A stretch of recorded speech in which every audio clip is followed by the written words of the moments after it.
The truth about fame and attraction in Tupac's words. Hey everyone, today we're going to talk about something really interesting. Why women often seem to be attracted to famous men. It's something that a lot of people think about, especially when they see stars on TV and movies, and share some thoughts inspired by Tupac's words, where he talks about his own experiences with fame and how it changed the way people looked at him. Plus, we'll delve into his music and see how his themes evolved from discussing social issues to exploring relationships and fame. So let's delve in, starting off with the clip of Tupac's words. A lot of girls, they seen my face on TV so many times that that's what they want. They want to be associated with that person. It's the fame that get these people. It is not me. It's the fame. Because I watched females look at me when they didn't know who I was, and I could see nothing.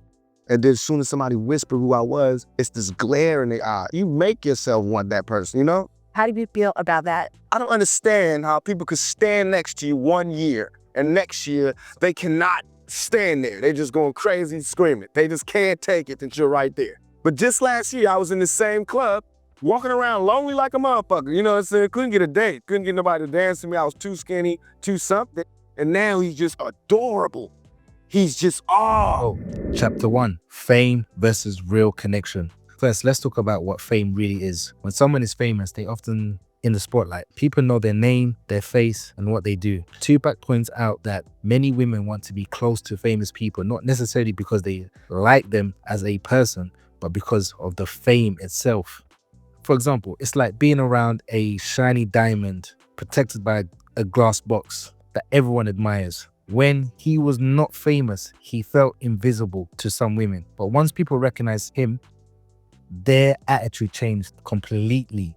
So this brings us to an important question. Are these women really interested in the person or just the fame? It's something worth thinking about, right? Chapter 2, the power of status. Now, let's talk about status. When someone is seen as important or popular, people often want to be around them. It's like a magnet. When Tupac was just starting out, he didn't get much attention from women. But as soon as he became famous, everything changed. Suddenly, he felt like he was irresistible.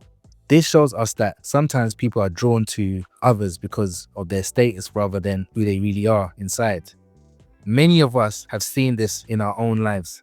Maybe we've noticed how people act differently around someone who is famous or successful. It's a natural human reaction to want or to be a part of something exciting. For example, you would see how women will get on stage with an R&B singer and just completely lose their mind. Or think about the back in the days when Michael Jackson used to do concerts in the stadiums and women would literally faint just from his presence. Chapter 3, the lonely side of fame. Let's not forget that fame can also be very lonely. Tupac mentions how he felt alone before he became famous. He struggled to get attention and connect with women. This is something many famous people experience. They might have a lot of people around them, but those relationships can feel shallow. It can be tough to know if someone likes you for you or just for your fame. Fame can create a barrier, making it hard to find true friends or partners who really care about the person behind the spotlight. And that's a sad side of being in the limelight. Chapter 4, Tupac's musical evolution. Now let's talk about Tupac's music and how it reflects his journey. In his first album, Tupacalypse Now, he focused on social issues. The standout tracks, from my opinion, was Part-Time Mother and Brenda's Got a Baby.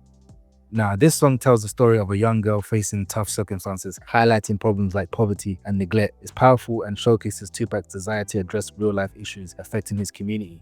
But when we look at his second album, Strictly for My Niggas, we see a shift. One of his hit songs from the album is I Get Around. In this song, Tupac celebrates his newfound fame and his relationships with women. The lyrics expresses a carefree attitude and a sense of fun as he talks about dating multiple women and enjoying life as a celebrity.